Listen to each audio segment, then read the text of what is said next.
Okay. So these are a bunch of training videos on life groups and connect groups. I think there's always some questions around these, and the idea of these training videos is to help you as a connect group leader or as a potential connect group leader understand a little bit about what a connect group looks like, how it's different from a life group, and some of the basic rhythms that we believe are really important in terms of connect groups and their effect on the life ministry and work of the church. So Ron, I guess the question is, I think most people at least know what a life group is. The language of, I think of life group, cell group, home group are kind of synonymous. How does a connect group differ to that? I mean, so in a sentence, if somebody says, I've been in a life group for 5 years, don't find it helpful, what's this connect group thing? How do you describe it? It's a group of unigender people who will meet sort of once a week, hopefully, for an hour in a way that's accessible for them. So either online or in person, in order to share life and faith together. So I mean, the big thing I'm hearing is that obviously the unigender part is a massive component of that. Just talk a little bit through the thinking that we had originally with that, and maybe some of the practical things we've seen come out of that unigendered part of it. Look, I think there's always value for husbands and wives, or men and women, to meet together. But I think the uniqueness about this is it's guys who are meeting with guys, ladies who meet with ladies.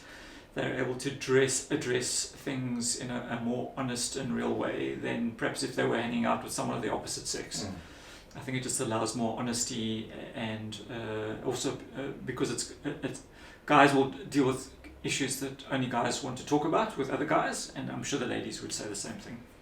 Yeah, I definitely think the content is different because you can address sort of men-related issues and women-related issues. I think what we've also found in the groups I've been part of, the level of vulnerability. I've said this a couple of times in various places. I've heard guys having conversations in the groups I've been part of that they would never have had their wives been sitting on that. I think there's a rawness. They don't want, we don't want to concern our spouses sometimes, and I think this happens both from men and from women. We don't want to concern our spouses, and so we can address those issues very openly and honestly, and that's been really helpful. Yeah. I mean, I think, Grant, for you and me, part of the tension is the season, and this is why we're going to drive into connect groups. What is it about the season particularly that we think connect groups are going to address specifically better than what life groups necessarily can? Yeah, so obviously this video is being recorded in a level 3 lockdown, so we can't meet. We're not supposed to be in each other's homes. We can't come to church, and we're not sure that that's going to change significantly over the next year. And so Connect Group is smaller. It's 2 to 4, maximum of 5 people. They're able to meet at a coffee shop. They're able to meet in a park somewhere. It's agile. They can move it easily. Shift the times around if need be, and so I think it's just a far more accessible way to do community than a life group or church on a Sunday. Yeah, and I think the agility for me is huge. I think also for me what's really crucial is with lockdown we sort of went out of level 3, we went back to level 1 almost, then it was back to level 3.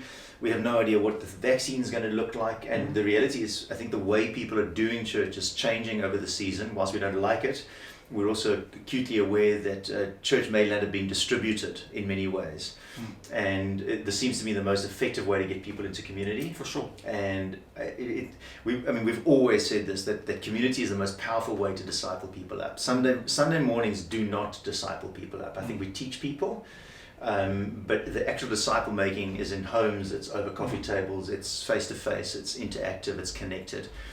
And like I said, with homes being shut down, and that may flex over the years. It may change. We just think connect groups are the most agile way to do this, the most effective way, the most robust way with a kind of a changing world that is so uncertain and unwavering. So we'll leave it just for there. We're going to produce a video each week between us, and we'll keep pumping this information out to you guys. This is just a brief primer on what is a connect group. We'll talk a little bit about some of the rhythms, what happens in a connect group. We'll talk about leadership or facilitation, who runs this thing.